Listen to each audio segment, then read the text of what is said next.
shout it from every rooftop and every mountain. Can't hold it in, I wanna scream it, I wanna shout it from every rooftop and every mountain. Can't hold it in, no, I wanna scream it, I wanna shout it from every rooftop and every mountain. Can't hold it in 'cause there's nothing that satisfies my soul like the love of Jesus Christ. Only you.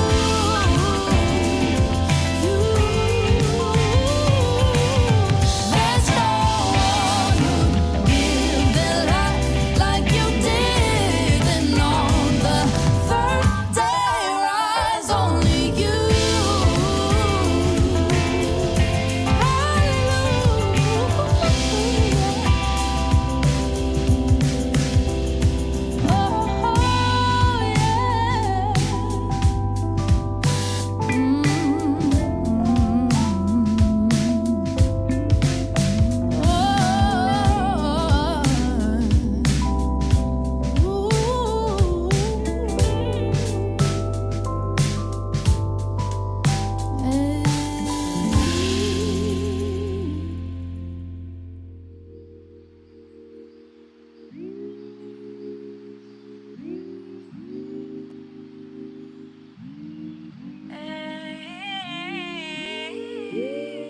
What a wonderful name.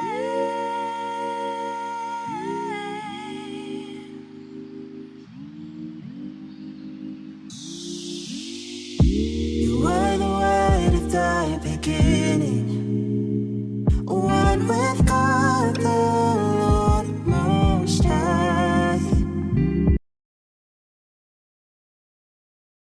In creation, now revealed in you are Christ. What a beautiful name it is. What a beautiful name it is. The name of Jesus Christ, my King. What a beautiful name it is. And nothing compares to this. What a beautiful name it is. The name of Jesus. Wonderful name. What a wonderful name. What a wonderful name. So wonderful, wonderful. What a wonderful name. What a wonderful name. What a wonderful name. So wonderful. You didn't want heaven without us. So Jesus, you brought heaven down. When sin was great, your love was greater. What could separate us now? What a wonderful name it is. What a wonderful name it is. The name of Jesus Christ, my King. What a wonderful name it is. Nothing compares to this. What a wonderful name it is. The name of Jesus. What a powerful name it is. What a powerful name it is. The name of Jesus Christ, my King. Powerful name it is. Nothing can separate us. Powerful name it is. The name of Jesus. Death could not hold you. The veils are before you. You silence the boast of sin and grave. The heavens are roaring. The praise of your glory. For your raised to life again. And you have no rival. You have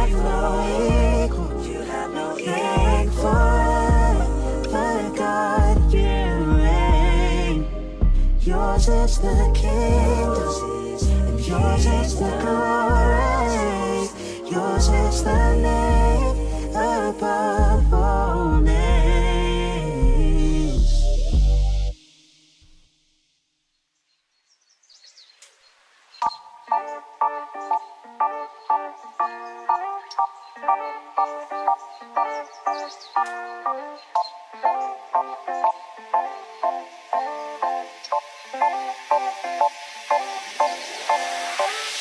Yesterdays have come and gone now, and I'm gonna let them go.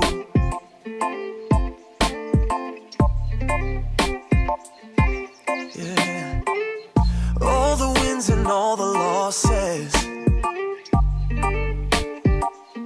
I'm gonna let them go. Let them go.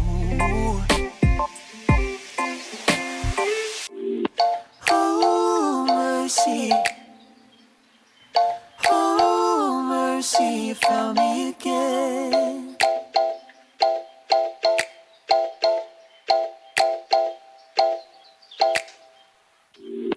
Oh, mercy, you found me again.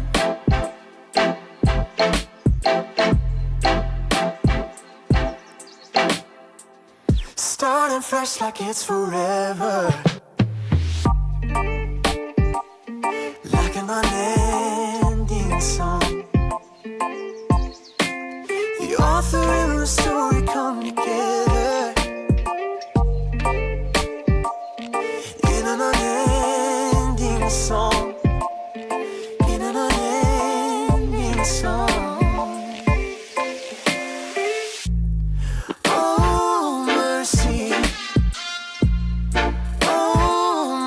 You found me again.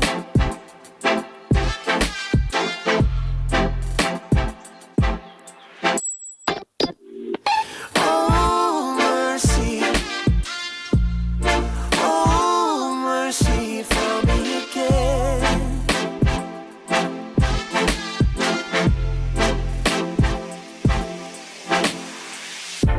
I'm alive and I'm breathing.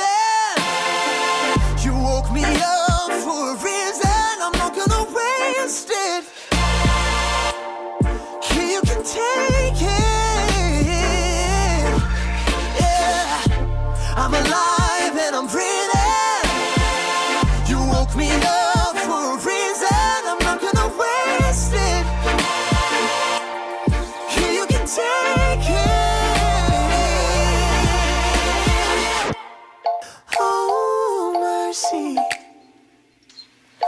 Oh, mercy, you found me again. Oh, mercy, you found me again.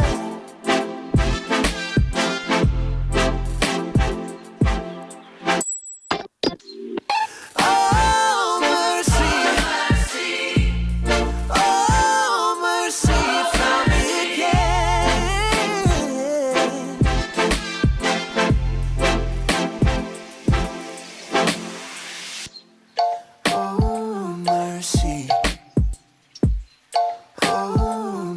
You found me again.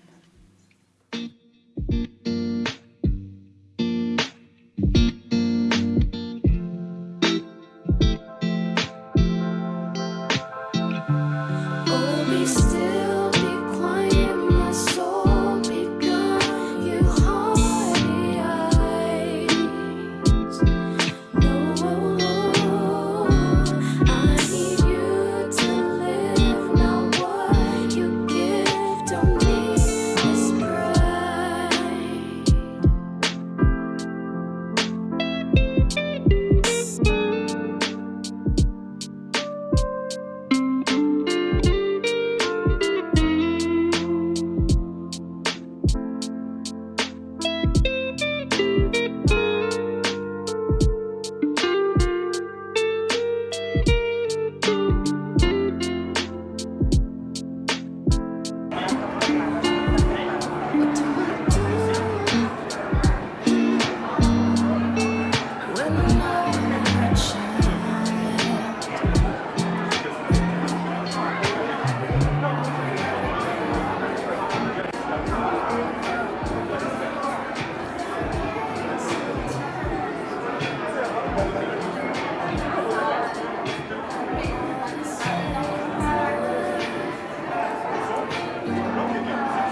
Bom dia, graça e paz, igreja.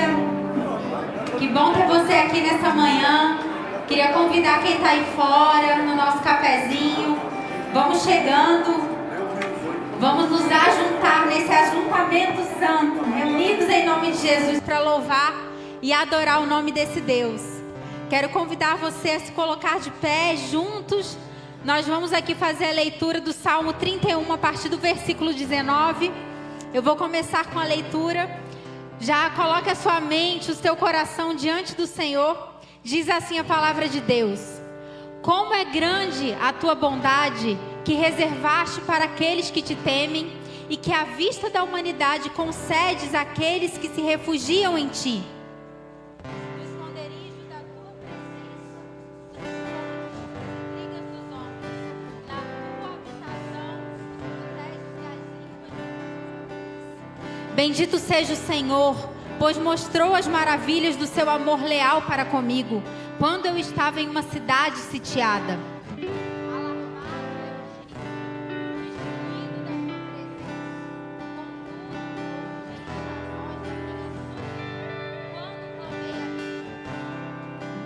Amem o Senhor todos vocês, os seus fiéis. O Senhor preserva os fiéis, mas aos arrogantes dá o que merecem. Todos juntos.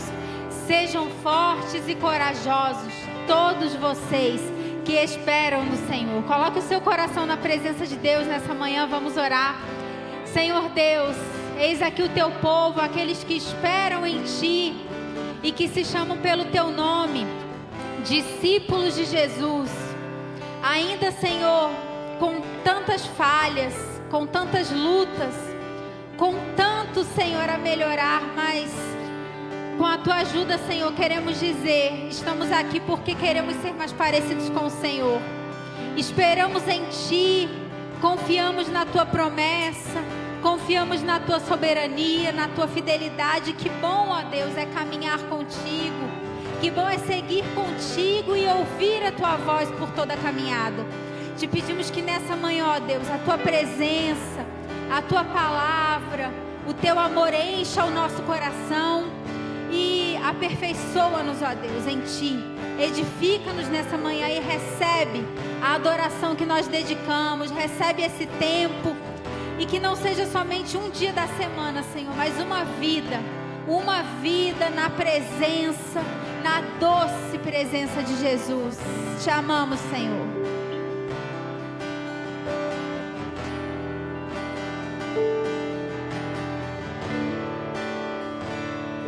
Seguirei a Ti, meu Cristo, de manhã Te buscarei, farei tudo que me pedes, em Tua graça viverei.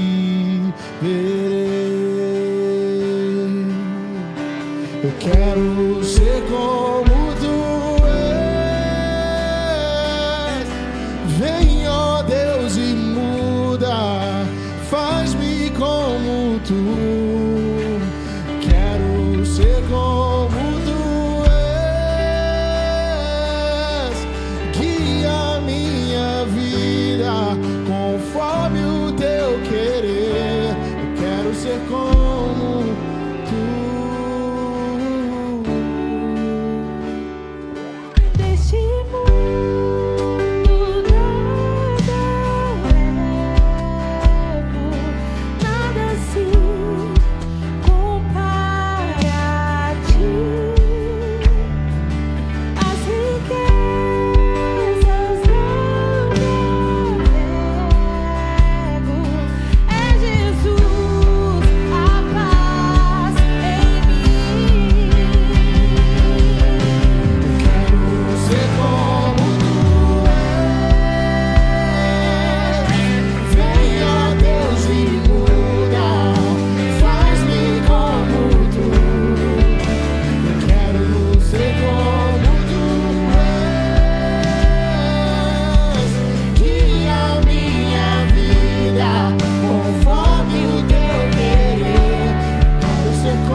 fazer, eu não ligo.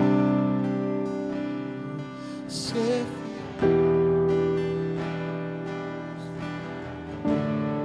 leva-me.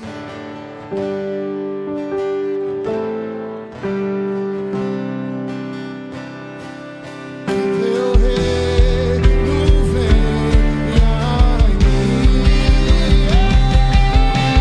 Quero ser como tu és. Venha, Deus, me muda, faz-me como tu. Quero ser como tu és. Guia a minha vida conforme o teu querer. Eu quero ser como tu és. Vem, ó Deus, e muda, faz-me como tu.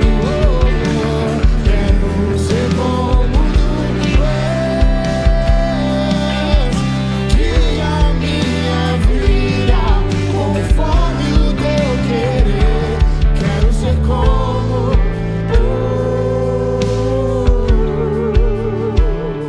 eu quero ser como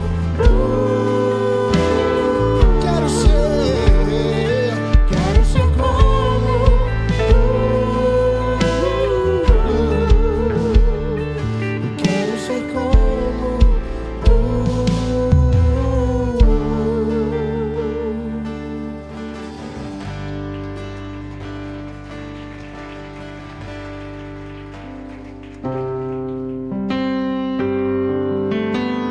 Guia-nos a tua presença, Senhor. Que bom saber é que quem nos guia é um bom pastor. Não as circunstâncias, não os nossos sentimentos, não os prazeres ou as idolatrias, as questões desse mundo, Senhor. Mas é o nosso bom pastor. Confiamos em Ti, Deus, e na Tua soberania. Queremos declarar isso nessa manhã. Tu és soberano, Deus. Tu és soberano sobre a terra, sobre os céus. Tu és Senhor absoluto. Tudo o que existe acontece. Tu sabes muito bem. Tu és tremendo.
Sempre lemos as histórias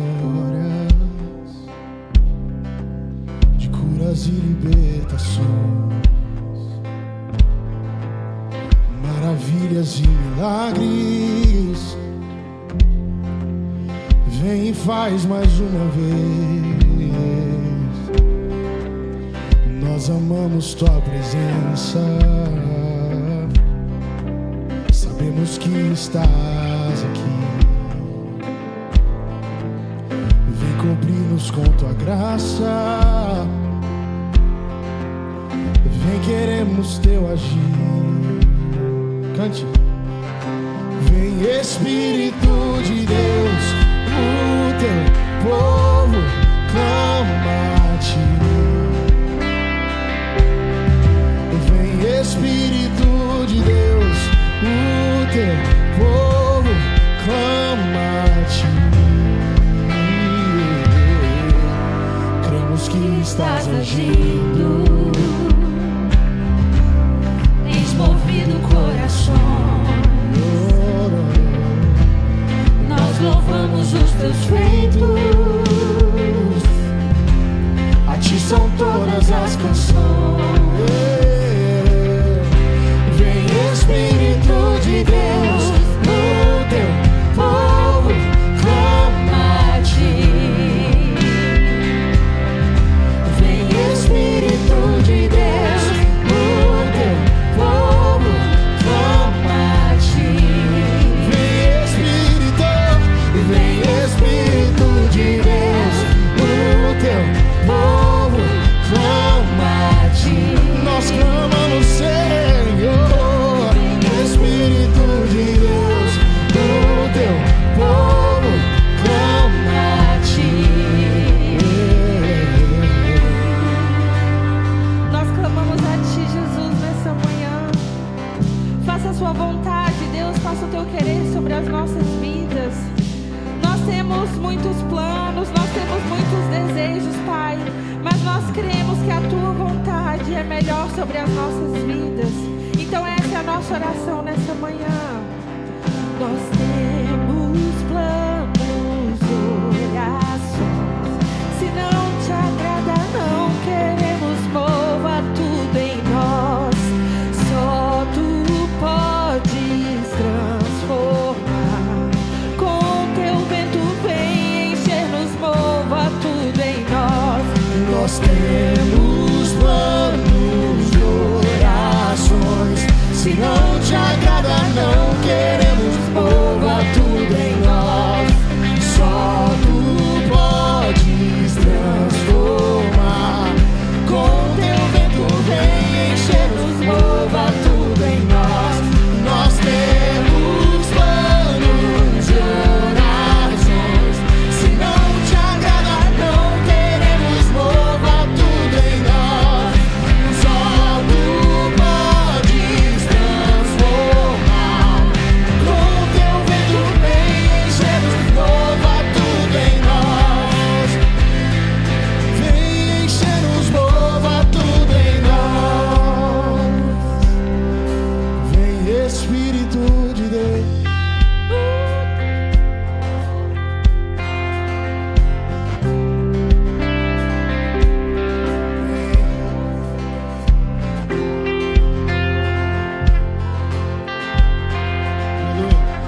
Vamos cantar isso juntos mais uma vez.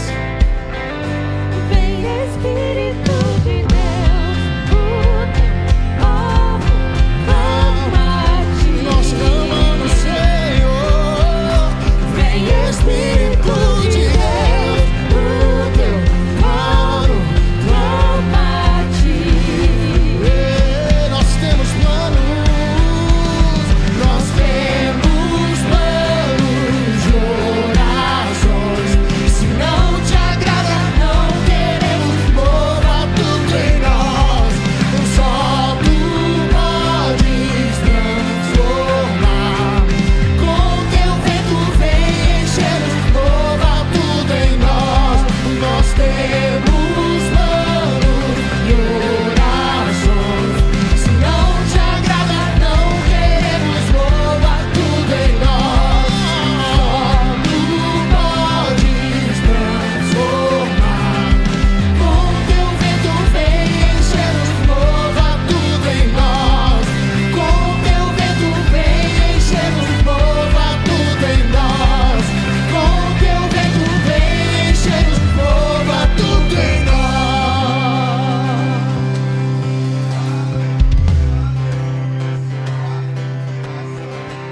Essa é a nossa oração, Senhor. O Senhor é o amado das nossas almas. O Senhor é o maior anseio dos nossos corações. Como salmista, nós oramos como a corça anseia por águas correntes. A minha alma anseia por Ti, Senhor. A nossa alma tem sede do Deus vivo. E confiando nas Tuas promessas, e confiando nas Tuas palavras, que dizem: peçam e receberão, busquem e encontrarão, batam e a porta lhes será aberta. Porque todo que pede, recebe, todo que busca, encontra, e todo aquele que bate, a porta é aberta. Confiando nas Tuas promessas, nós clamamos: vem Espírito de Deus, vem Espírito de Deus. Nós ansiamos pela Tua presença, nós ansiamos pela Tua presença neste lugar, nós ansiamos pela Tua presença nas nossas vidas, nós ansiamos pela Tua presença que nos constrange, que nos rende diante do Senhor, que dobra os nossos joelhos. E por isso nós Te clamamos, Senhor. O Seu povo Te clama. Vem, Senhor, mais uma vez. Espírito de Deus, o Teu povo clama a Ti. Vem Espírito de Deus, o Teu povo clama a Ti. Vem Espírito de Deus, o Teu povo clama a Ti. Vem Espírito de Deus, o Teu povo clama a Ti. Vamos cantar mais uma vez, nós temos planos. Nós temos planos de orações. Se não Te agrada, não queremos, mova tudo em nós. Só Tu podes transformar. Com Teu vento vem encher-nos, mova tudo em nós. Com Teu vento vem encher-nos, mova tudo em nós. Com Teu vento vem encher-nos, mova tudo em nós. Aleluia, Senhor, esse é o nosso clamor. Encha-nos com a Tua presença e faça o que só o Senhor pode fazer, em nome de Jesus. Aleluia, aleluia, amém, igreja. Bom dia, sejam bem-vindos, que bom que vocês estão aqui. Antes de você se assentar, dá um abraço em quem está do seu lado, fala seu nome.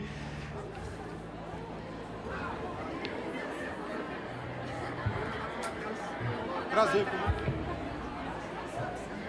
Matheus,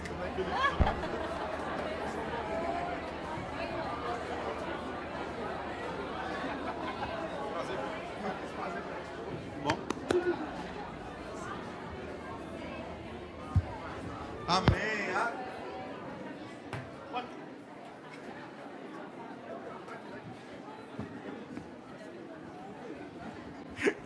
Amém, amém, aleluia. Que dia especial que nós estamos tendo aqui nessa manhã cheia da presença de Jesus.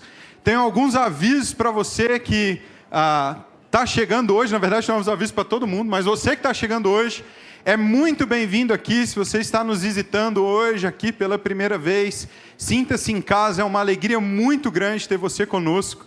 E eu quero te encorajar a passar ali no final da nossa celebração, passar ali no balcão da recepção de um time de conexão que vai conversar com você, vai, quem sabe, pegar os seus dados para a gente caminhar juntos, e tem um presente muito especial para você. Você é muito bem-vindo aqui, nós queremos celebrar a sua vinda e te convidar a estar conosco nessa caminhada na direção de Jesus, de nos tornarmos mais parecidos com Jesus e de desfrutarmos da sua presença, como temos feito nessa manhã tão especial. Tenho alguns avisos para você antes de nós ouvirmos a palavra de Deus com o pastor Pedro. E o primeiro desses avisos é um convite para uma programação muito especial para as nossas crianças no próximo dia 27 de julho.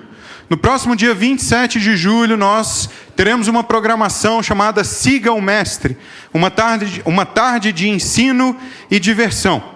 Nós reuniremos as nossas crianças em um espaço muito legal, um espaço amplo, uma chácara ali na região do Tororó, com muito espaço para as nossas crianças se divertirem, campo de futebol, quadra de areia.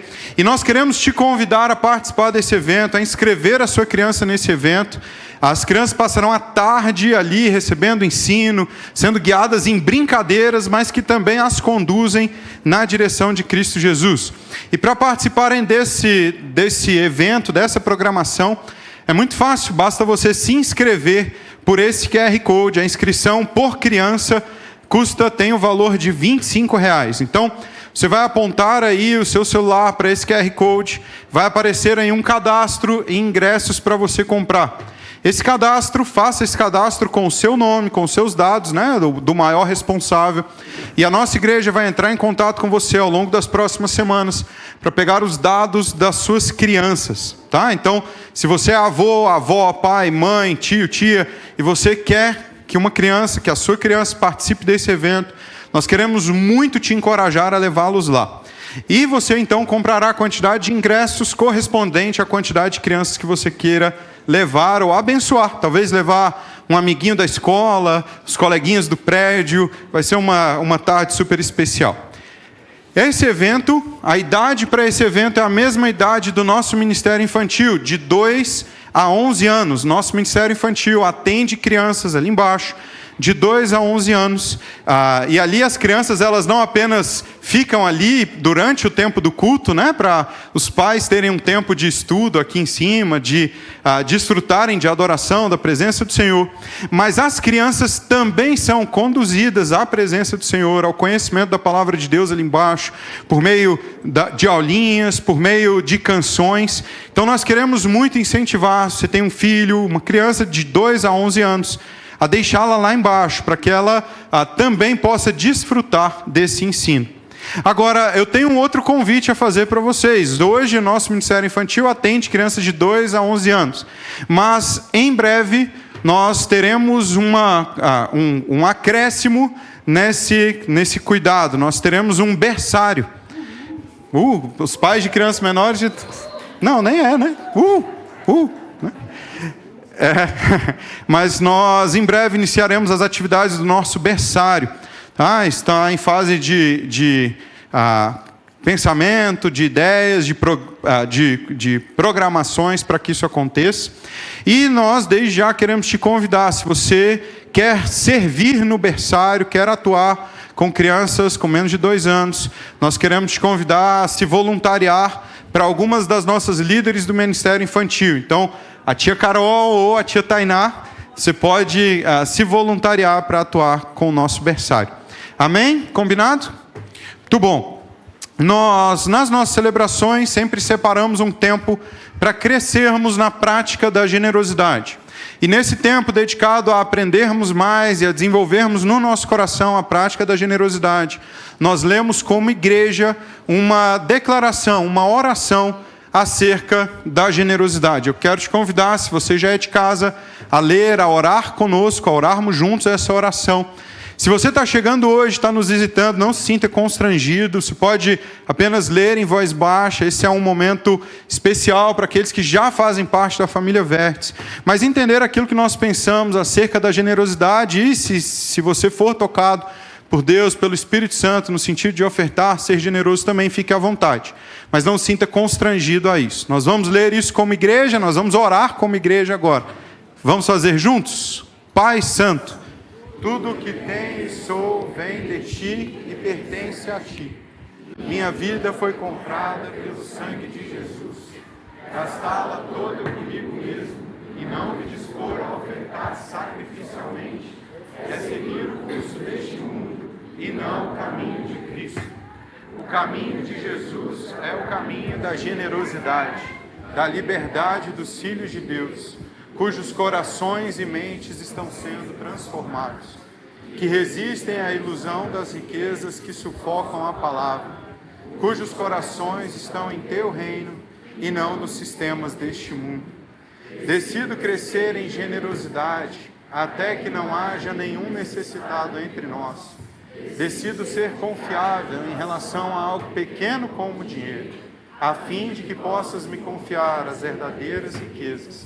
Acima de tudo, decido ser generoso, porque o Senhor é generoso. Ser semelhante a ti é a alegria dos teus filhos e filhas. Há um trecho nessa oração que nós dizemos que gastar a nossa vida toda conosco mesmo é seguir o curso deste mundo e não o caminho de Cristo. Porque, de fato, o que vemos hoje, o mundo hoje prega uma vida que é para mim, para minha alegria, para minha felicidade. Mas o chamado de Cristo é outro. O chamado de Cristo é para entregarmos a nossa vida a Ele, por amor a Ele e aos nossos irmãos. E ao entregarmos a nossa vida a Ele, a promessa dele é que encontramos vida do outro lado. É que desfrutamos de vida e vida plena. O caminho de Jesus é um caminho marcado por uma entrega e por uma entrega sacrificial. Como Paulo vai dizer, porque o morrer é lucro e o viver é Cristo. O viver é para Ele. E se o viver é para Ele, se a minha vida agora é dele, se tudo que eu tenho e tudo que eu sou é derramado aos pés dele, isso precisa também se aplicar a todas as áreas das nossas vidas. Como se aplica, por exemplo, a área a vida de uma equipe.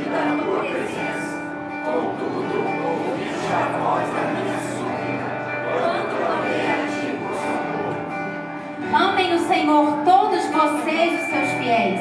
O Senhor preserva os fiéis, mas aos arrogantes dá o que merecem. Todos juntos. Sejam fortes e corajosos, todos vocês que esperam no Senhor. Coloque seu coração na presença de Deus nessa manhã, vamos orar. Senhor Deus, eis aqui o teu povo, aqueles que esperam em ti e que se chamam pelo teu nome, discípulos de Jesus. Ainda, Senhor, com tantas falhas, com tantas lutas, com tanto, Senhor, a melhorar, mas com a tua ajuda, Senhor, queremos dizer, estamos aqui porque queremos ser mais parecidos com o Senhor. Esperamos em ti, confiamos na tua promessa, confiamos na tua soberania, na tua fidelidade. Que bom, ó Deus, é caminhar contigo. Que bom é seguir contigo e ouvir a tua voz por toda a caminhada. Te pedimos que nessa manhã, ó Deus, a tua presença, a tua palavra, o teu amor encha o nosso coração e aperfeiçoa-nos, ó Deus, em ti. Edifica-nos nessa manhã e recebe a adoração que nós dedicamos, recebe esse tempo e que não seja somente um dia da semana, Senhor, mas uma vida na presença, na doce presença de Jesus. Te amamos, Senhor.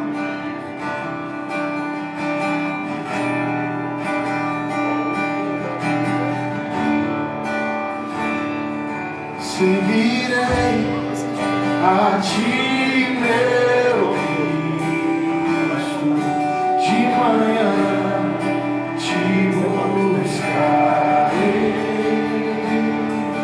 farei tudo que me pedes, em tua graça viver. Eu quero ser como tu és.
nossos voluntários foram, eles disseram que estão comprometidos com o município pelo menos até dezembro, mantendo equipes lá de trabalho constantemente, e é bem provável que isso dure mais tempo, porque a reconstrução vai levar ainda anos, né, diante de tanta destruição que aconteceu lá.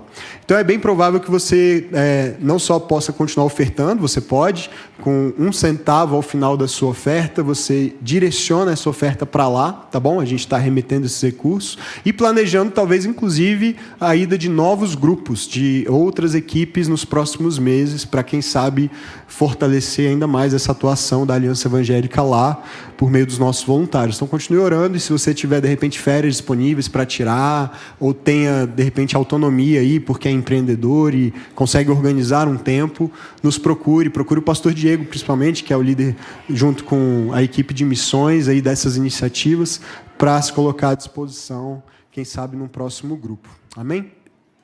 Queridos, nós, na nossa igreja, se você está chegando agora e não sabe, a gente organiza as nossas pregações dos domingos em trimestres, e cada trimestre tem um foco numa das práticas do caminho de Jesus. Nós entendemos que somos chamados como discípulos a praticar o caminho de Jesus. Não somos apenas pessoas que professam uma religião, que aderimos a um conjunto de doutrinas e de ideias a respeito da fé cristã.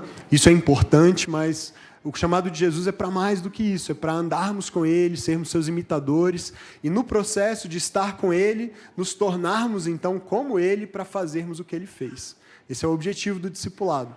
E, portanto, nós olhamos para as práticas que o próprio Jesus adotou durante o seu tempo aqui na Terra e decidimos então não só aprender sobre elas, mas praticarmos e sermos transformados por meio delas. No último trimestre, falamos da missão, da importância de vivermos uma vida missionária na nossa casa, em Brasília e no mundo. Foi um mês muito desafiador para mim, eu não sei para você, mas eu creio que sim, pelos testemunhos que eu tenho ouvido, né?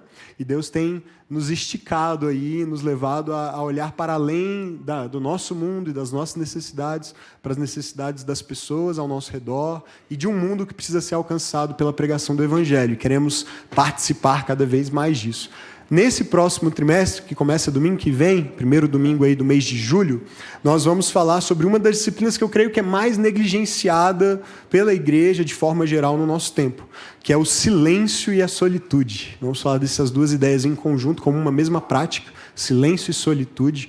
E a gente vive num mundo de tanto barulho, né? De tanta agitação, de tanta ansiedade, de tanta correria para um lado e para o outro, que a prática do estar em silêncio e a sós na presença de Deus tem sido uma prática muito esquecida, negligenciada. E a gente vai falar durante o mês de julho todo sobre a procura pela paz. Em setembro, aliás, em agosto, a gente vai falar sobre o Deus do deserto e como Deus age e se revela em estações de deserto na nossa vida. E, finalmente, em setembro, fechando esse trimestre, a gente vai falar sobre silêncio, solitude e comunidade. Como o nosso chamado é para viver nesse balanço entre solitude e comunidade. Não no isolamento, não a solidão, mas encontrando Deus na solitude para então encontrar os nossos irmãos na vida em comunidade. Creio que vai ser um trimestre muito abençoado e desafiador também, e transformador para mim e creio para todos nós. Então quero te encorajar a se organizar para estar aqui aí nos próximos 3 meses, né? Tem gente que vem à igreja uma vez a cada 3 meses, né? Então de repente você nesse trimestre escolhe vir todo domingo ao longo de pelo menos 3 meses. Eu creio que o crescimento vai ser bem maior assim na sua vida, na nossa vida. Mas hoje é um domingo aí de transição. A gente gosta de vez em quando dar um respiro entre uma série e outra, entre um trimestre e outro. E hoje a gente vai ter uma mensagem, uma reflexão avulsa, né? Que não é parte de uma série de mensagens. E eu decidi, orando a respeito desse domingo, e decidi conversar a respeito de um assunto que é muito pessoal, muito importante para mim, na minha história, e tão importante que acabou dando origem a um livro que eu escrevi, e foi o último livro que eu escrevi, chamado Uma Breve História da Escuridão. Ele está disponível ali fora, para quem quiser depois dar uma olhada. E eu não vou pregar hoje a respeito do livro exatamente, mas do assunto do livro. E esse tema, ele é meio sombrio, né? Claro, falar da escuridão, mas eu creio que é oportuno, porque tenho conversado com muitas pessoas e na minha própria vida essa é uma luta. Foi uma luta no tempo em que o livro foi escrito, mas é uma luta que vem e volta de tempos em tempos. Eu não sei se você se identifica com isso e se não se identifica neste momento, é bem provável que já tenha vivido isso em algum momento da sua vida ou vá viver, e isso não é desejando essa experiência para você, é só uma constatação de que é algo que acontece com todos nós. Mas o fato é que de tempos em tempos, todas as pessoas, inclusive os discípulos de Jesus, passam por experiências que geram uma sensação como se uma densa nuvem sombria estivesse nos cobrindo. Você já viveu essa sensação?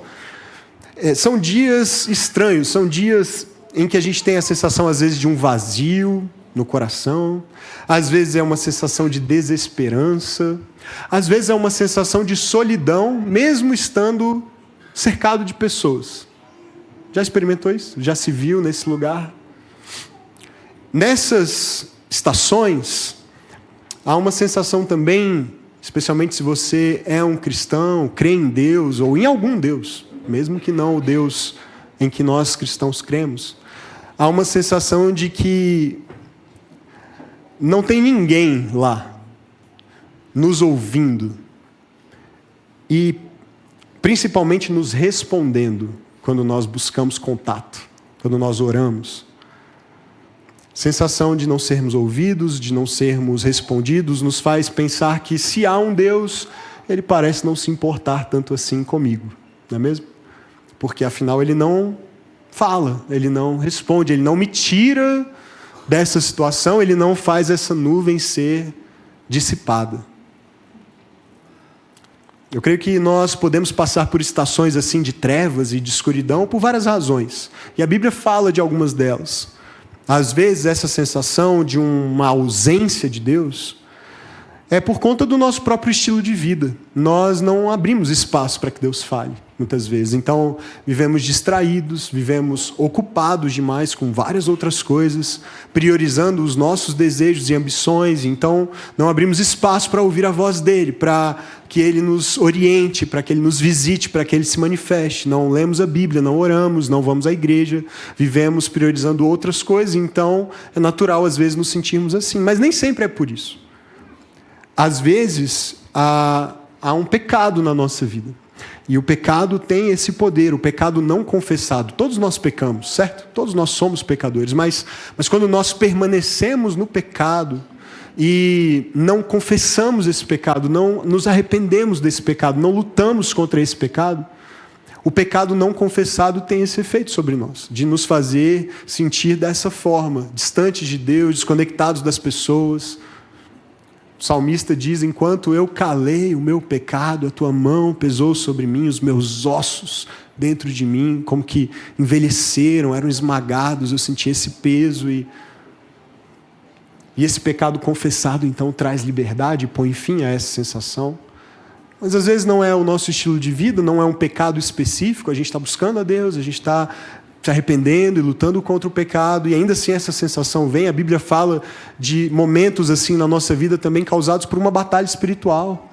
Daniel viveu a experiência de orar e jejuar e chorar e se colocar na presença de Deus, mas demorar um tempo para ter a sua oração respondida, e o anjo que aparece para ele para dizer que estava trazendo a resposta disse: eu estava numa batalha contra um poder, um dominador das trevas, e então eu demorei 21 dias para chegar com a resposta. A gente pode estar envolvido numa batalha espiritual, numa luta contra uma força maligna que está causando essa sensação também de sombra e de medo ou de morte. Mas sabe, às vezes não é nada disso. E às vezes a gente pensa que é tudo isso ou alguma coisa dessas, e a gente ora, e a gente repreende, e a gente expulsa, e a gente, sabe, faz de tudo que está ao nosso alcance para sair desse lugar e ver essas trevas se dissiparem, a luz voltar a brilhar, mas parece que a gente não consegue. E era assim que eu me sentia, e no tempo que eu vivi, especialmente ali entre os anos de 2019 e 2021, eu vivi por bastante tempo essa sensação e esse lugar. Depois, pensando e conversando, fazendo terapia, conversando com psiquiatra, psicólogo e pastores e aconselhamento, eu concluí que eu vivia uma estação de depressão. Mas não era só isso, e aí não é diminuindo a depressão, é porque algo mais estava acontecendo na minha vida, além disso. E eu encontrei algumas respostas, não todas, mas alguma luz em escritos de um místico espanhol lá do século XVI, São João da Cruz. Ele era um monge e ele escreveu sobre um conceito que ficou conhecido a partir dele, a noite escura da alma. E ele escreveu um poema a respeito disso, e depois alguns textos também. E nesse poema, ele é longo, eu escolhi um pedacinho dele, que é o momento em que ele finalmente encontra a luz, ou que a luz o encontra, na verdade. E eu queria ler para vocês esse trecho. Ele diz assim: em noite tão ditosa, e num segredo em que ninguém me via, nem eu olhava coisa alguma, sem outra luz nem guia, além da que no coração me ardia. Essa luz me guiava com mais clareza que a do meio-dia, aonde me esperava quem eu bem conhecia, em lugar onde ninguém aparecia. Linguagem bela, poética, mas revelando essa angústia em que ele se encontrava, até que finalmente, embora não houvesse luz ao seu redor, embora ninguém estivesse perto dele, ele se visse só, ele se encontra com uma luz que o guia e que o ilumina. Uma luz familiar. Ele está falando, obviamente, de Deus, da luz de Deus. E ele, escrevendo um outro texto a respeito dessa experiência da noite escura da alma, ele diz assim: a escuridão da alma põe os apetites sensoriais e espirituais para dormir. A gente fica meio inerte e perde a sensibilidade quando a gente está vivendo esse tempo. Faz a memória cessar, deixa o intelecto obscurecido e incapaz de entender qualquer coisa. E assim também a vontade torna-se árida e restrita, e todas as faculdades tornam-se esvaziadas e inúteis. Percebe? A vontade fica como que adormecida também. Então, você talvez tenha vivido um tempo assim, que você não tem vontade de fazer as coisas, você não entende exatamente o que está acontecendo, mas perde-se a vontade de viver, a vontade de estar com pessoas, a vontade de trabalhar, a vontade de se relacionar. A gente fica meio assim, adormecido. E aí ele diz: e sobre tudo isso paira uma nuvem densa e deprimente, que aflige a alma e a mantém afastada de Deus. A noite escura da alma não é, segundo ele, um tempo apenas de dúvida, ou de cansaço, ou mesmo de depressão, embora possa envolver essas coisas. Muitas vezes há mais de um fator desse em ação.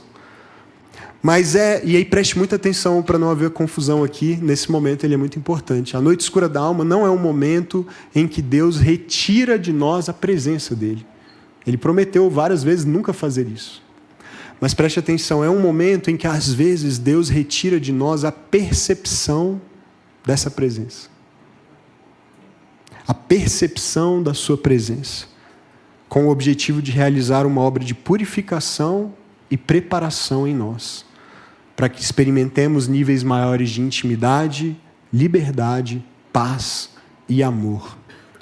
E é paradoxal isso, né? Como é que eu posso crescer se eu não sinto essa presença de Deus comigo, se eu não percebo essa presença que está lá, mas que temporariamente eu não noto? A gente precisa aprender a discernir se é isso que está acontecendo ou não, porque, como eu falei, várias coisas podem dar origem a essa sensação de escuridão. Como é que eu posso saber se eu estou vivendo a noite escura da alma? Uma boa pista é se nesse tempo o seu desejo por Deus aumentou e não diminuiu. Porque se nesse tempo o seu desejo pelas coisas do mundo está aumentando, provavelmente tem outra razão para a sua noite escura, que não o próprio Deus causando isso. Porque toda vez que Deus nos leva para esse lugar, é com o objetivo de nos aproximar dele, e não de nos afastar, por mais que isso seja paradoxal. O efeito que ela gera, que a noite escura gera no nosso coração, é o do Salmo 42, que o Felipe, inclusive, mencionou na oração dele. Minha alma anseia, tem sede do Deus vivo, tem sede de ti. Porque eu estou longe, eu estou no deserto. Então eu tenho sede. É isso que o salmista diz, inclusive na sequência do Salmo. Ele diz: quando eu irei? e estarei novamente na tua presença. Ele se sente longe. Por isso, nós não devemos fugir da noite escura da alma. Nós precisamos, na verdade, permanecer lá, até que Deus complete a obra que Ele está fazendo em nós. E atenção, há um problema aqui, porque geralmente as pessoas que estão à nossa volta, muito bem intencionadas, nossos familiares, nossos amigos, vão fazer o possível para nos tirar de lá mais cedo. Então as pessoas vão dizer, não fica assim não, está tudo bem, não tem motivo para isso. Às vezes de um jeito bem sem sabedoria, até coisas como, deixa de frescura, não tem motivo para essa tristeza. Às vezes com mais jeito e com amor, mas ainda assim tentando antecipar uma obra que não está pronta. Tentando com boas intenções nos animar e nos alegrar, quando na verdade a gente ainda precisa permanecer um pouquinho mais naquele lugar. Porque tem alguma coisa acontecendo que eles não entendem e na verdade nem nós direito, mas que Deus está fazendo. Em Isaías, no capítulo 50, verso 10, olha só o que diz. Que aquele que anda no escuro e que não tem luz alguma, confie no nome do Senhor e se apoie em seu Deus. Não diz aquele que anda no escuro, que acenda uma lanterna, né? Que acenda uma vela, uma candeia. Aquele que anda no escuro, lembre-se de que precisa sair dele a qualquer preço imediatamente. Mas desconfia, espera, se apoia em Deus, porque esse tempo vai passar, mas você não está no controle, Ele está.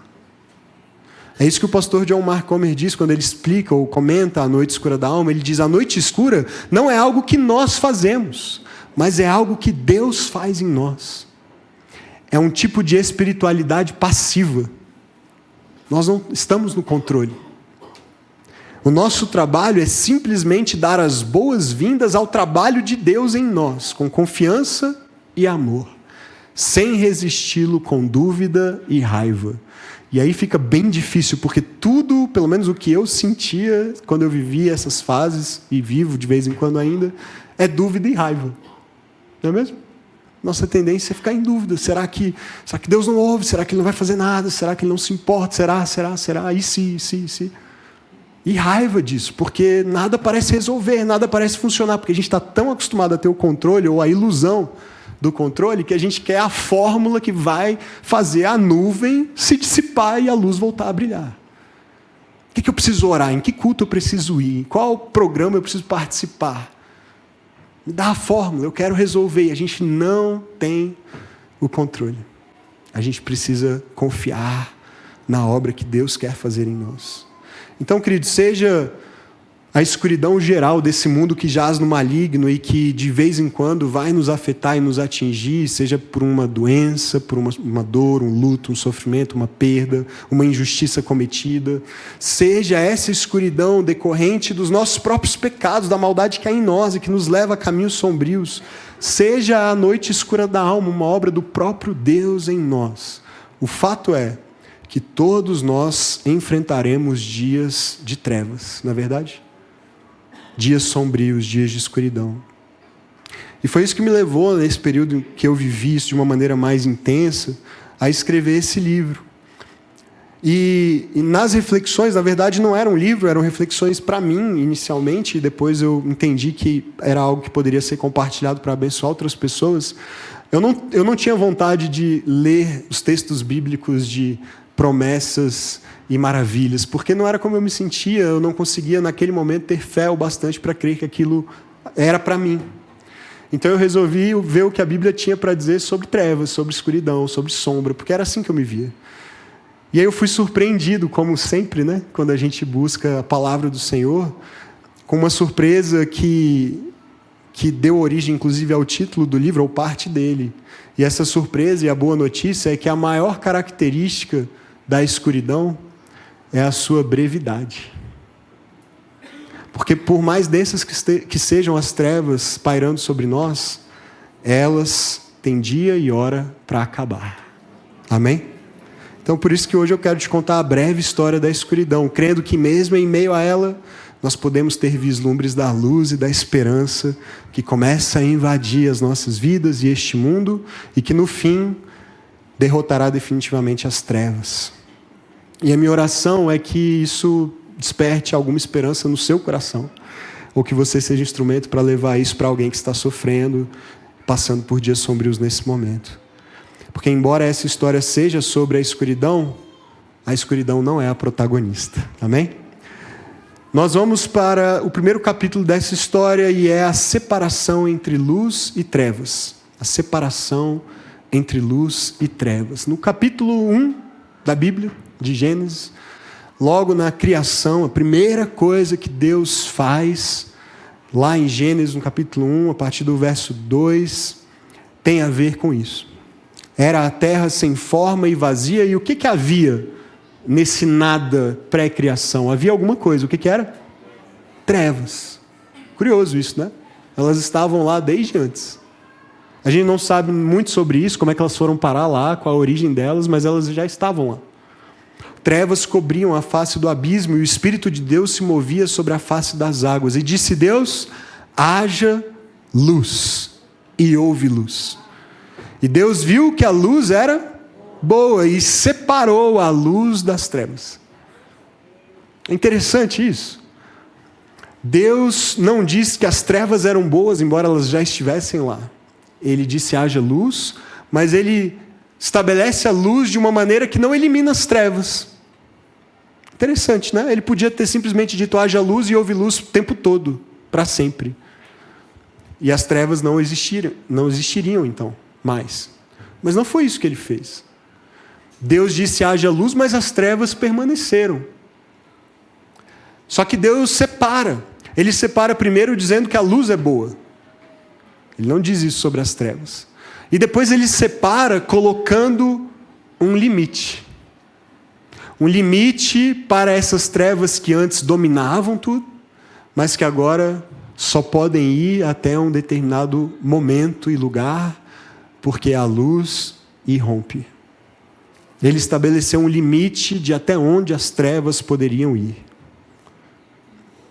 Essa história aponta para uma outra que acontece logo no livro seguinte da Bíblia, o livro de Êxodo, quando o povo de Israel, se você conhece a história, eles eram escravos no Egito, e então Deus decide libertá-los da escravidão. E ele usa Moisés para isso, e Moisés se coloca diante do faraó, e diante da resistência do faraó de libertar o povo, então Deus manda sinais e pragas para trazer juízo sobre o Egito e os seus deuses e os seus líderes, até que eles então finalmente concordaram em libertar o povo. Mas uma dessas pragas, e isso está em Êxodo capítulo 10, a partir do verso 21, é uma praga de trevas.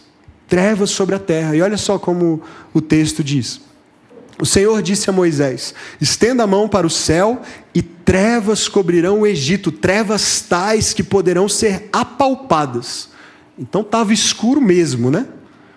Densas trevas. Moisés estendeu a mão para o céu e por 3 dias houve densas trevas em todo o Egito. Ninguém podia ver ninguém, nem sair do seu lugar durante 3 dias. Todavia, todos os israelitas tinham luz nos locais em que habitavam. Olha que interessante, né? Essa separação de luz e trevas lá da criação, acontecendo aqui também, Deus separando o seu povo. Os israelitas moravam numa região específica no território do Egito e havia trevas sobre todo o território, exceto naquele lugar, naquela pequena região onde os israelitas estavam. Eles tinham luz, o povo de Deus andava na luz, podia ver, podia caminhar, podia viver normalmente, enquanto havia trevas por toda a parte. Desde o princípio, embora Deus não tenha eliminado logo de cara as trevas, Ele fez uma clara distinção entre luz e trevas. E Ele nos diz que a luz é boa e Ele quer que o seu povo ande na luz. Mas há em nós, curiosamente e misteriosamente, um desejo pelas trevas. Isso é estranho. Mas se você já viveu tempos de escuridão na sua vida, talvez você se identifique. Porque, dependendo do tipo de experiência que a gente está vivendo e do tipo de escuridão em que a gente se encontra, a gente começa a se acostumar com a escuridão.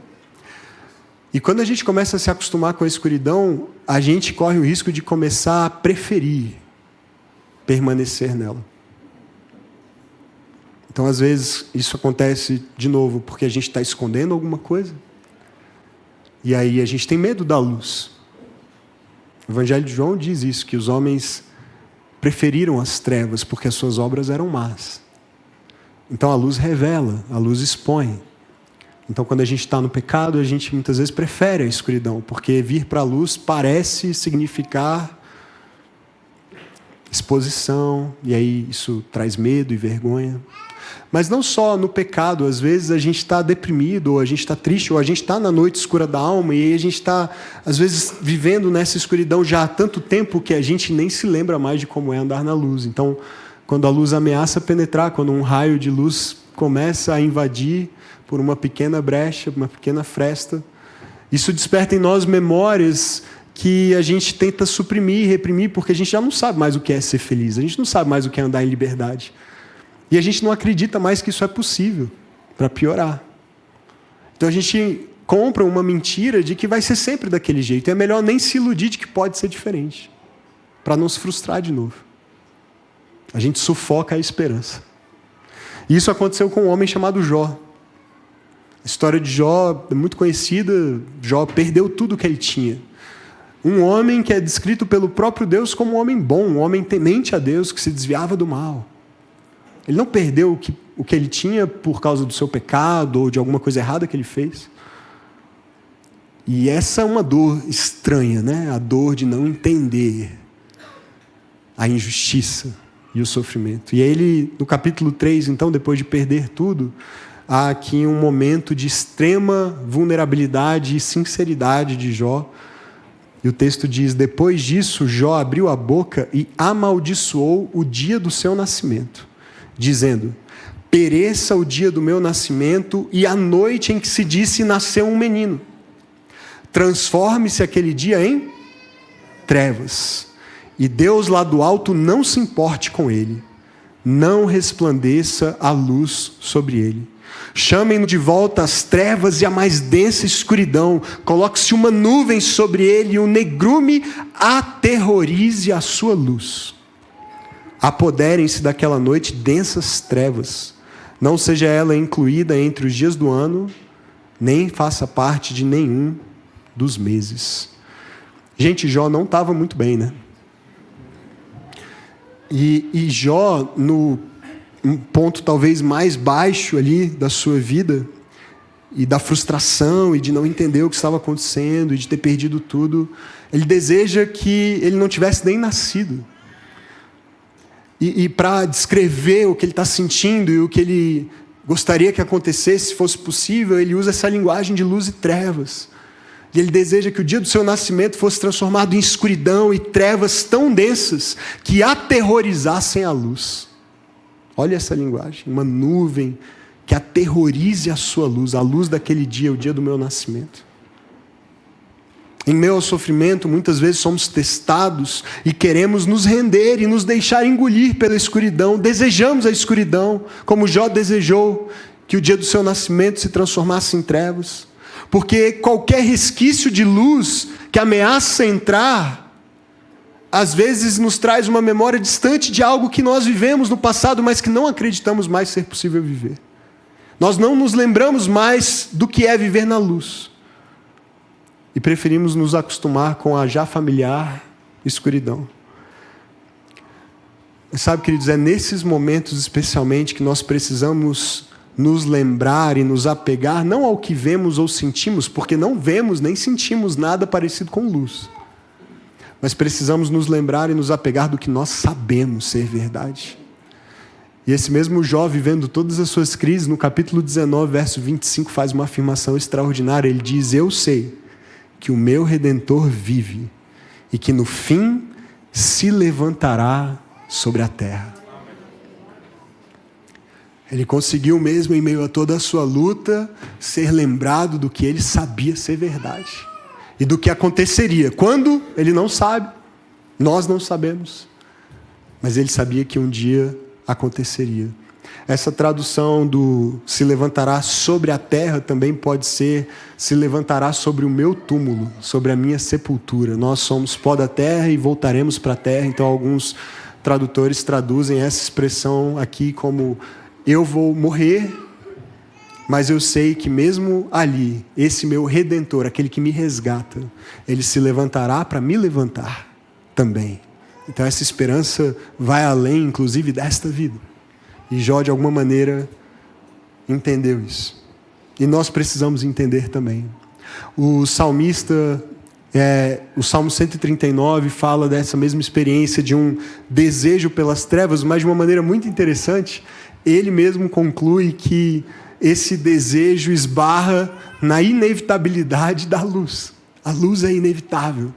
E olha o que ele diz no Salmo 139, versos 11 e 12. Mesmo que eu diga, muito parecido com Jó. Jó disse isso: eu quero que as trevas me encubram. Eu quero que as trevas dominem sobre a luz. Eu quero que o dia que eu nasci se transforme em trevas.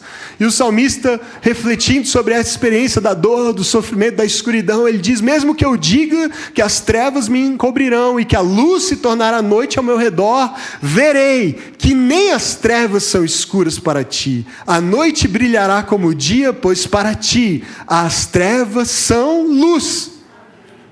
Olha que maravilha a conclusão dele. Ele diz: ainda que eu deseje as trevas, ou ainda que eu tente me cercar delas, ainda que elas me encubram, e eu deseje isso, eu não vou conseguir eliminar a luz da tua presença. Tu és a luz, a fonte dela. E diante do Senhor, nem as trevas são escuras demais. As trevas não podem predominar sobre a luz, prevalecer sobre a luz. A noite vai acabar eventualmente brilhando igual ao dia. Porque diante do Senhor, as trevas não são um grande inimigo, a luz é inevitável. As trevas estão sujeitas ao seu poder e à sua soberania. Mas esse Deus é um Deus complicado da gente entender. Porque ao mesmo tempo Ele é um Deus que nos livra da escuridão, mas Ele é um Deus que de vez em quando nos coloca na escuridão. Ele é o Deus que livra da e coloca na escuridão. Em Isaías, no capítulo 42, verso 7, por meio do profeta, o Senhor diz: eu, Senhor, o chamei, falando a respeito de Israel e falando a respeito do Messias, desse que viria para ser bem-sucedido na missão em que Israel falhou. Qual missão era essa? Eu o chamei para quê? Para abrir os olhos dos cegos, para libertar da prisão os cativos e para livrar do calabouço os que habitam na escuridão. Essa era a missão de Israel para as nações, essa era a missão do Messias, essa é a nossa missão como povo de Deus. Deus chama os seus para isso.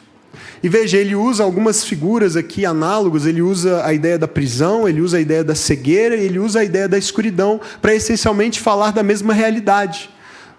Quem está preso, às vezes, é assim que a gente se sente às vezes, quando a gente está nesse tempo sombrio, em escuridão. Eu estou preso, eu não consigo sair desse lugar.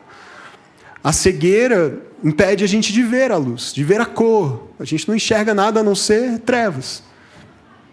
Então ele fala da escuridão, da cegueira e da prisão como coisas das quais Deus quer nos libertar, certo? Ele é um Deus que quer fazer isso, e Ele chama Israel, e Ele envia o Messias, e Ele envia o seu povo com essa missão no mundo, de trazer para a liberdade aqueles que estão presos, de trazer para a luz quem está na escuridão, de abrir os olhos dos cegos. Então é um Deus que não quer que o seu povo, ou os seus filhos, ou as pessoas pelas quais Ele deu a vida do seu próprio filho para que tenham vida, Ele não quer que as pessoas permaneçam na escuridão. Ele é um Deus da luz e não das trevas. Ele disse que a luz era boa e não as trevas, mas, ao mesmo tempo, esse Deus que quer libertar-nos da escuridão, às vezes, nos coloca na escuridão. E aí tem um livro na Bíblia cujo nome já é bem sugestivo, né? O livro de Lamentações. Só o nome desse livro e a presença dele na Bíblia já deveria dar para a gente algumas dicas de que a gente passaria por tempos difíceis. Mas quem lamenta é Jeremias, é o profeta Jeremias. E no capítulo 3, olha o que ele diz: eu sou o homem que viu a aflição trazida pela vara da sua ira. Ele não está falando da ira dos seus adversários, dos inimigos, dos outros povos. Ele está falando do próprio Deus.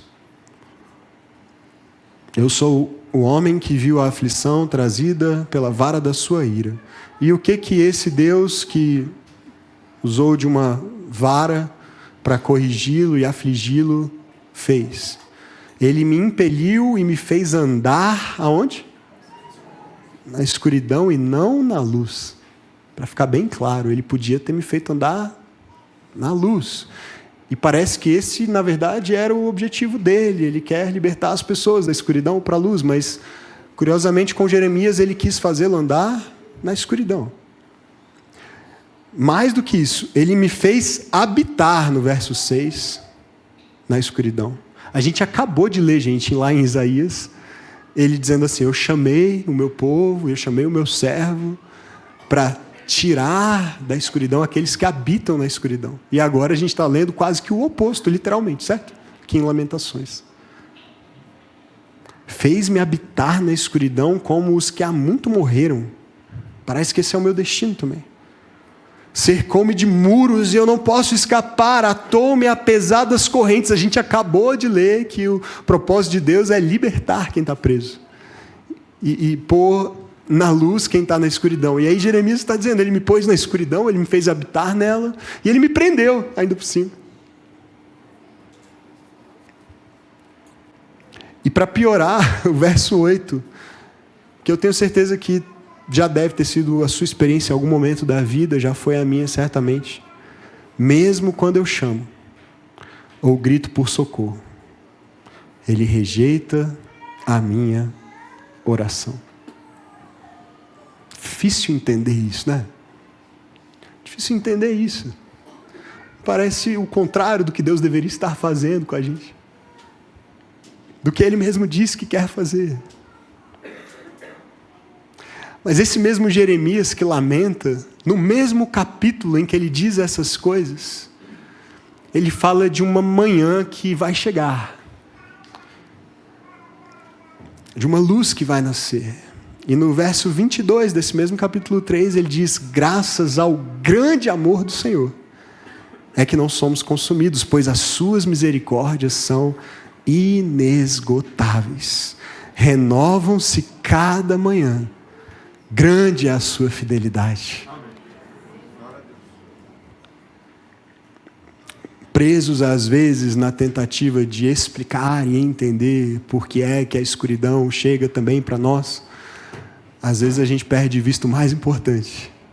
A noite vai acabar. A luz eventualmente chegará e ela, quando vier, trará consigo cura e vida. É isso que ela faz. Por mais feridos que nós tenhamos sido na escuridão, quando a luz chegar, ela trará consigo cura e vida. O Antigo Testamento termina com essa esperança. O profeta Malaquias, no capítulo 4, verso 2, diz: mas para vocês que reverenciam o meu nome, o sol da justiça se levantará, trazendo cura em suas asas. Que imagem linda, não é mesmo? Esse Antigo Testamento, gente, é marcado por essa confusão. Ora, Deus tirando o seu povo das trevas, da escravidão, cumprindo suas promessas, manifestando sua graça e bondade. Ora, esse mesmo Deus precisando corrigir esse povo por causa das suas rebeliões, pecados e crises, ou para levá-lo ao amadurecimento, permitindo invasões e opressão e exílio e dificuldades e provações e testes no deserto e em tantos momentos. E às vezes a gente vai lendo essa história e vai dando essa angústia, mas a história do Antigo Testamento termina com essa promessa: para você que perseverar, para você que confiar no meu nome, para você que temer o meu nome, para você que reverenciá-lo, adorá-lo, se mantiver ali fiel, buscando, mesmo sem entender, mesmo sofrendo no processo, para vocês que depois de tanto tempo de espera pelas promessas que ainda virão, pela vinda do Messias, pela vinda desse rei que trará justiça finalmente, para vocês que pacientemente perseverarem mesmo diante das provas, esse sol da justiça irá se levantar. E quando ele vier, ele trará cura em suas asas. E quando a gente vira a página depois de Malaquias e vai para o Novo Testamento, os evangelhos irrompem com essa luz que chega. com o nascimento, com a chegada desse Messias, desse sol da justiça se levantando, desse Redentor que vive e por fim se levantou sobre a terra, como Jó esperava que acontecesse. E no Evangelho de João, no capítulo 1, versos 4 e 5, João escreve: nele, em Jesus, estava a vida, e esta era a luz dos homens. E a luz brilha nas trevas, e as trevas não a derrotaram. É difícil a gente se lembrar disso nos momentos de dor e de escuridão, mas essa é a promessa, essa é a certeza, essa é a realidade que Cristo estabeleceu e inaugurou com a sua vinda. A luz brilhou nas trevas.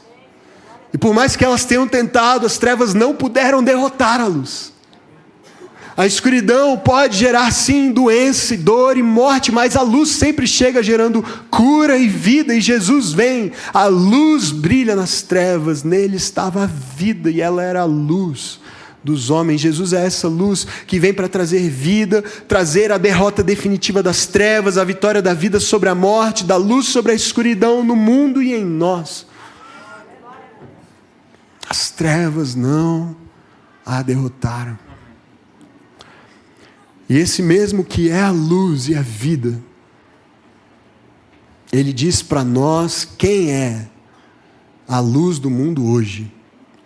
E aí a luz para nós passa a trazer um senso de responsabilidade e missão.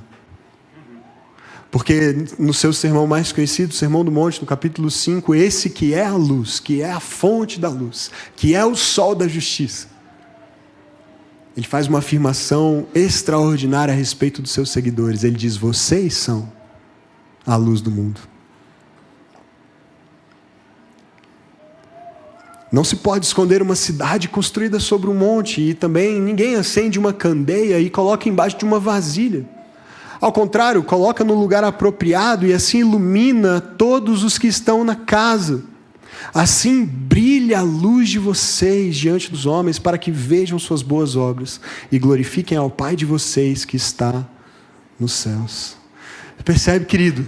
Às vezes nós estamos tão consumidos pelas trevas que estão ao redor e sobre nós, que a gente se esquece da vocação de ser luz. E ele está dizendo: coloque essa candeia no lugar apropriado, não esconda essa luz, mas brilhe, faça brilhar essa luz que não vem de você, é o próprio Jesus a luz, mas essa luz deve brilhar por meio das nossas boas obras. Porque uma vez que agora fomos alcançados e iluminados pela luz, essa luz precisa ser refletida a partir de nós, e por meio das nossas boas obras, as pessoas verão não a nós, mas ao Pai. Verão as nossas boas obras, mas glorificarão o Pai que está nos céus. Essa é a nossa vocação, essa é a vocação do povo de Deus, sempre foi. Isaías já tinha dito isso. Vocês foram chamados para tirar da escuridão quem está lá. Mas para isso, queridos, a gente vai precisar viver a experiência de trevas e sombra. Porque o nosso testemunho será o testemunho de quem foi resgatado das trevas para a luz. E é assim que a luz vai brilhar através de nós. A gente vai ter que se familiarizar com a escuridão para poder dizer para quem está nela ainda: eu sei. Eu sei o que é estar aí nesse lugar. Eu sei o que é sentir o que você sente. Eu sei o que é ter a dor que você tem. Eu sei o que é não enxergar como você não está enxergando. Eu já estive nesse lugar. E de vez em quando essas trevas ainda me assombram e me assaltam. Mas sabe de uma coisa? Uma luz brilhou na minha vida e me libertou do poder das trevas. E ela pode brilhar na sua vida também. E esse é o poder do nosso testemunho. Nós somos chamados para ser luz. Num mundo de trevas, nós somos em Cristo a luz que deve brilhar. É por meio das nossas obras que as pessoas verão a luz dele. Pastor, mas as trevas são tão poderosas? São mesmo. Há um poder. O poder das trevas é real. O poder das trevas é real. Mas sabe de uma coisa? Às vezes a gente se confunde a respeito de onde está esse poder, de onde vem esse poder e, consequentemente, de quem é o verdadeiro inimigo nessa guerra entre luz e trevas. Paulo, escrevendo aos Efésios, ele diz assim: a nossa luta não é contra seres humanos, mas contra os poderes e autoridades, contra os dominadores deste mundo de trevas, e contra as forças espirituais do mal nas regiões celestiais. Existe um poder das trevas e ele está em ação no mundo. E ele se opõe à nossa missão de ser luz. Mas a questão, queridos, eu penso que muitas vezes nós somos pouco efetivos na nossa missão de brilhar essa luz porque a gente direciona os nossos esforços para o lugar errado. Porque embora Paulo, e esse é um dos textos mais conhecidos, mas menos praticados, na minha opinião, da Bíblia, porque embora Paulo diga literalmente a nossa luta não é contra as pessoas, a gente faz da nossa luta o tempo inteiro contra quem? Contra as pessoas. Uns contra os outros. Então a culpa é do fulano, a culpa é do chefe, a culpa é do marido, a culpa é do vizinho, a culpa é dos políticos, a culpa é desse e daquele. E a gente guerreia contra o inimigo errado, não por acaso a gente perde. A gente está lutando a batalha errada, a gente está direcionando os esforços contra aqueles a quem deveríamos amar e iluminar. Porque se há trevas em alguém perto de nós, são as mesmas trevas que estiveram sobre nós um dia e das quais fomos libertos. E o que essa pessoa precisa não é de mais treva, eu lançar mais treva, escuridão e condenação sobre ela. Mas ela precisa que a luz brilhe, amém? E aí eu faço daquele a quem Jesus quer salvar e iluminar com a sua luz, eu faço dele o meu inimigo, o meu adversário. E aí há mais trevas sobre ele, sobre mim. A gente precisa lutar as batalhas certas e resistir às forças do maligno, que são forças sombrias e de trevas, e que às vezes usam pessoas, geralmente usam pessoas, mas o real inimigo não é a pessoa, entende? As nossas armas não são essas deste mundo. E o apóstolo Paulo fala da realidade de quem está em Cristo como um resgate do domínio desses dominadores. Em Colossenses ele diz, pois ele, Jesus, nos resgatou do domínio das trevas e nos transportou para o reino do seu Filho amado. Glória a Deus. Amém. Nós somos resgatados do domínio das trevas. E o objetivo desse resgate é anunciar para quem ainda está dominado por trevas a esperança. A luz pode brilhar na sua vida como brilhou na minha. E olhe para mim, olhe para o que Cristo fez e está fazendo na minha vida e veja que há esperança para você também. E aí nós devemos colocar a nossa vida, como Jesus disse, num lugar apropriado para que ela brilhe. Nós não devemos nos esconder com medo das pessoas. Por que é que nós temos medo das pessoas? Temos medo das influências que os nossos filhos vão receber na vida, e na escola e na faculdade, então queremos isolá-los e protegê-los. Estamos colocando quem deveria ser luz embaixo de uma vasilha.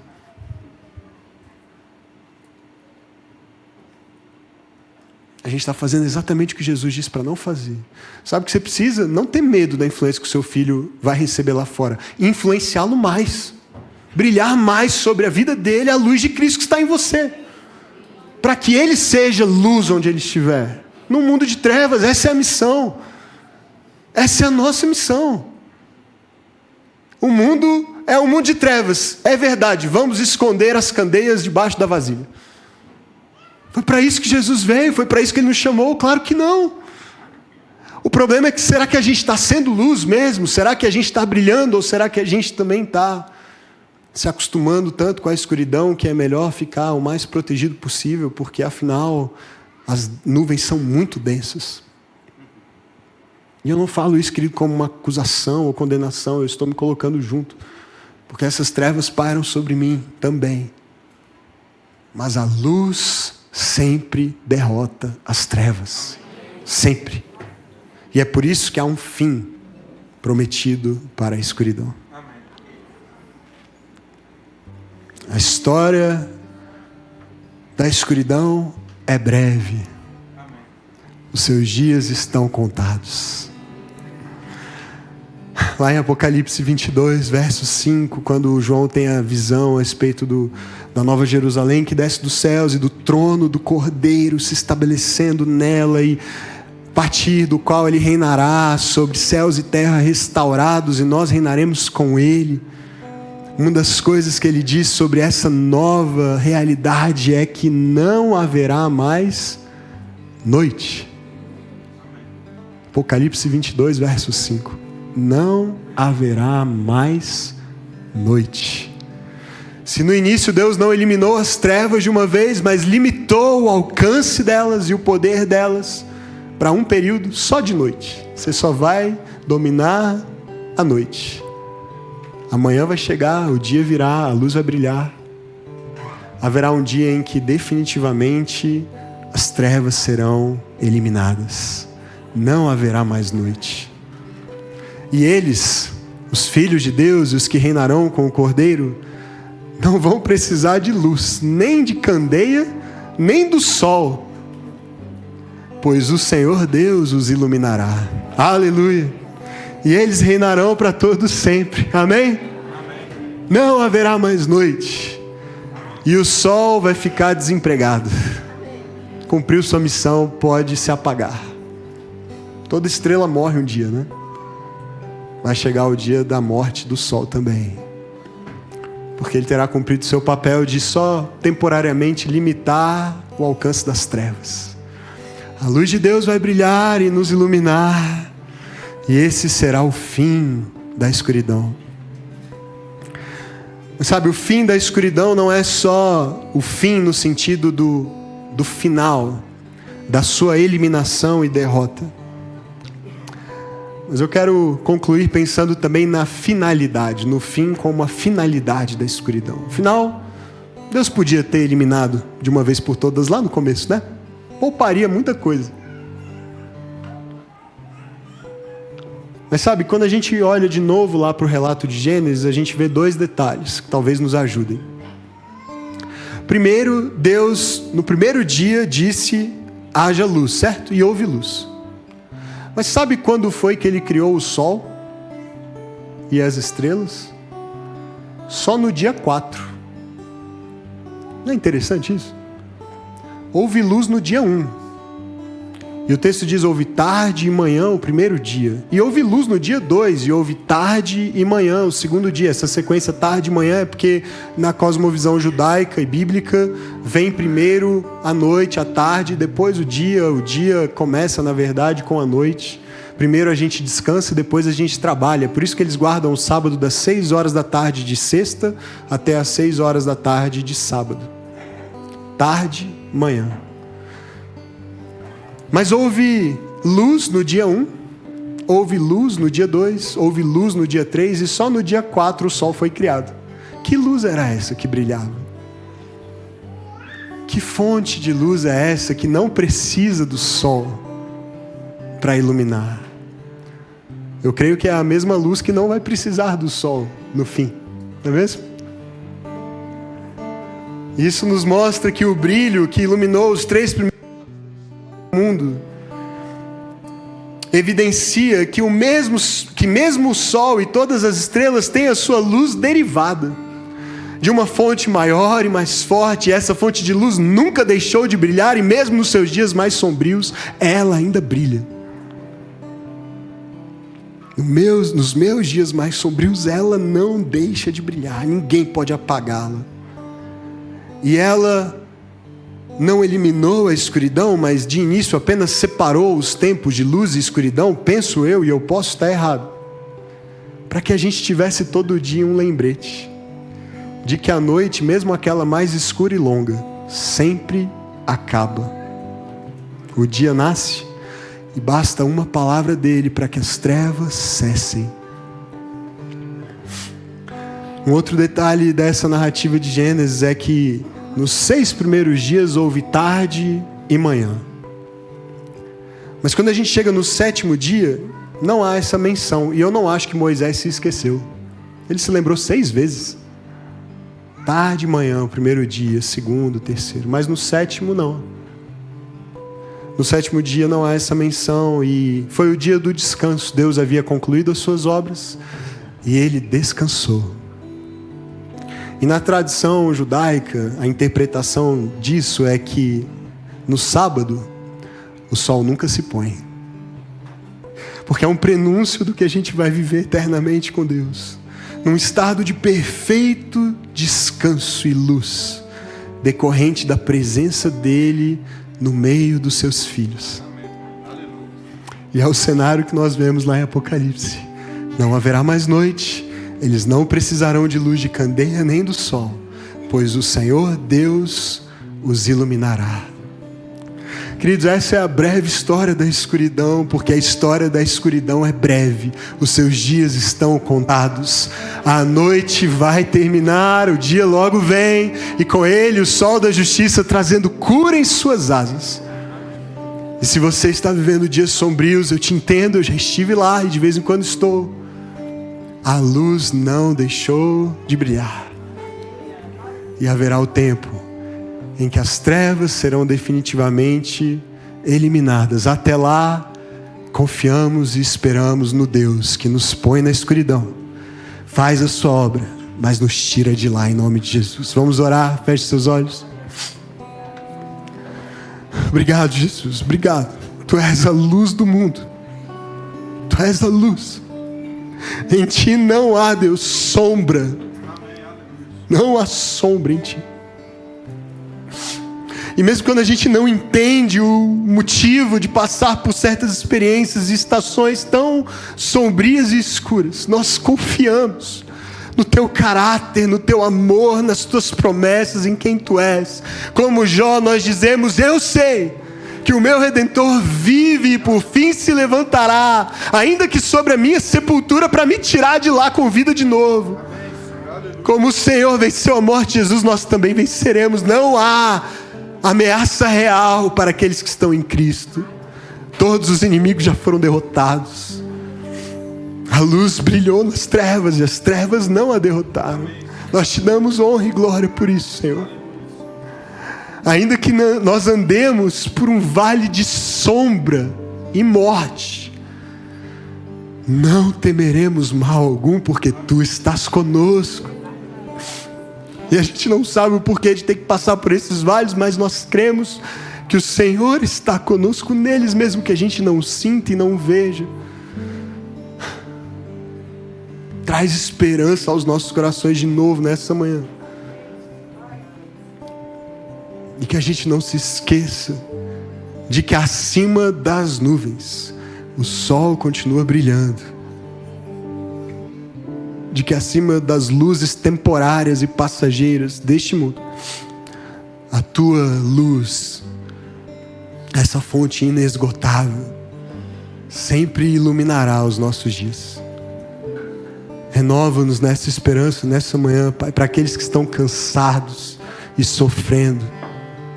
Traz vislumbres de novo da tua luz e da verdade acerca de quem tu és e do teu amor por eles.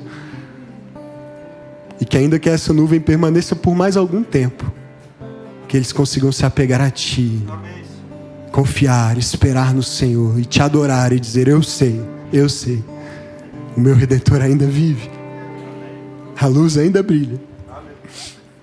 Obrigado, Jesus, nós te adoramos, nós te agradecemos, nós confiamos em ti e pedimos que o Senhor nos conduza com a tua maravilhosa luz todos os dias. Aleluia. Amém, amém, amém. Graças a Deus. Se você Amém. Se você nesse tempo tem passado por dias sombrios, eu tenho uma sugestão de prática para essa semana. Você pode ver aí na tela, e a sugestão é que você faça isso essa semana. Você tem vivido dias difíceis, você não está sozinho. Fale com Deus a respeito disso, porque às vezes a gente fala para todo mundo, menos com Ele. Ele quer te ouvir, Ele quer conhecer o seu coração. Ele sabe o que se passa aí, mas Ele quer ouvir você, andar com você por esse vale, por esse tempo sombrio. Mas fale também com um amigo ou um conselheiro maduro, alguém que vai te ajudar a trilhar esse caminho. Nós, como igreja, estamos à sua disposição. Nós temos um ministério de aconselhamento, nós temos pessoas disponíveis, pastores, conselheiros, para falar com você e caminhar com você. Então, nos procure, ou procure alguém da sua confiança, mas não ande sozinho. Amém? O livro estará ali fora à disposição. Se você conhece alguém que está passando por um tempo difícil, é um bom presente, um bom encorajamento. Uma jornada de 21 dias de devocional para que a luz comece a penetrar de novo e trazendo esperança. Amém? Vamos ficar em pé, a gente vai terminar com muita alegria louvando ao Senhor. Lembrando, se você nos visita hoje, passe ali perto do balcão do café. Nossos voluntários do acolhimento têm um presente para te entregar em nome da nossa igreja. Você é muito, muito bem-vindo para estar novamente aqui no próximo domingo. Que você tenha uma excelente semana na graça do Senhor. Deixa eu tomar um pouquinho.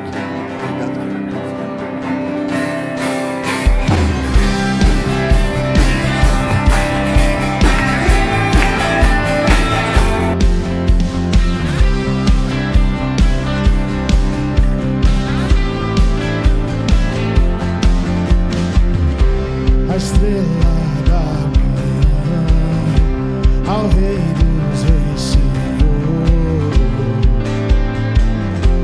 a Ele louvor,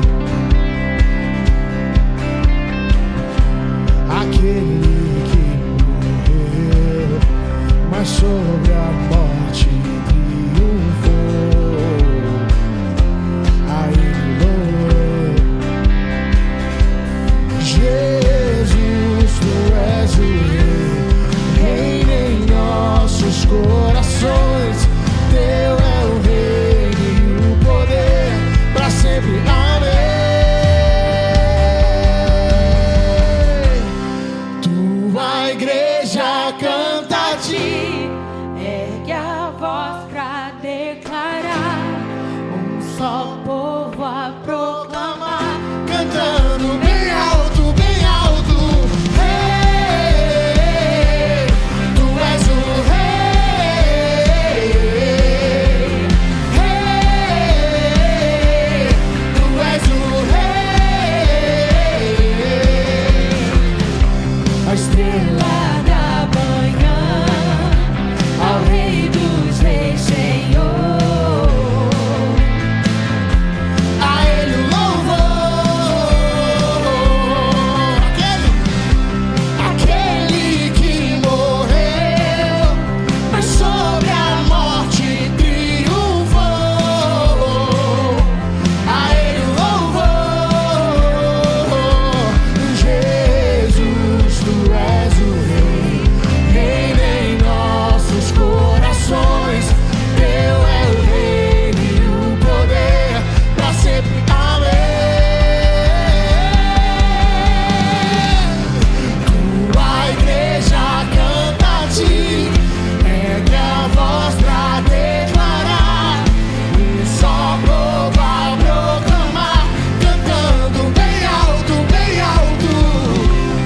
Tua igreja canta a ti, ergue a voz pra declarar, um só povo a proclamar, cantando bem alto, bem alto.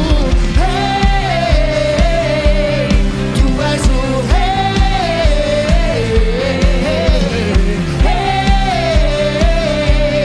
tu és o Rei. Cante. Rei, tu és o Rei.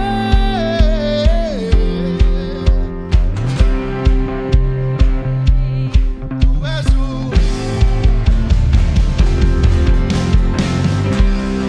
Amém.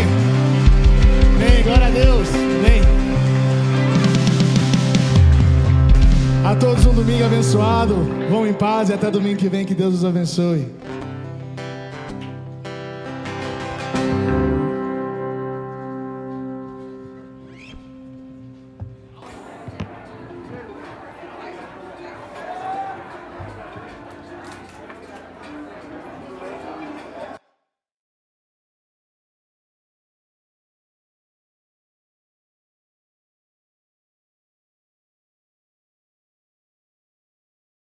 My strength, my song, this cornerstone, this solid ground, firm through the fiercest drought and storm.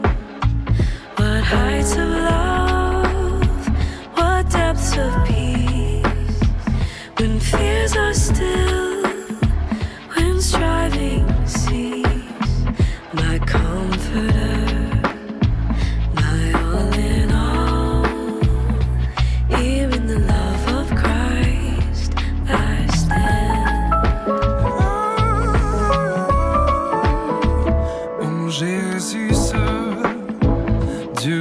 réfléchir dans un enfant auquel mystère, ce don d'amour, de sa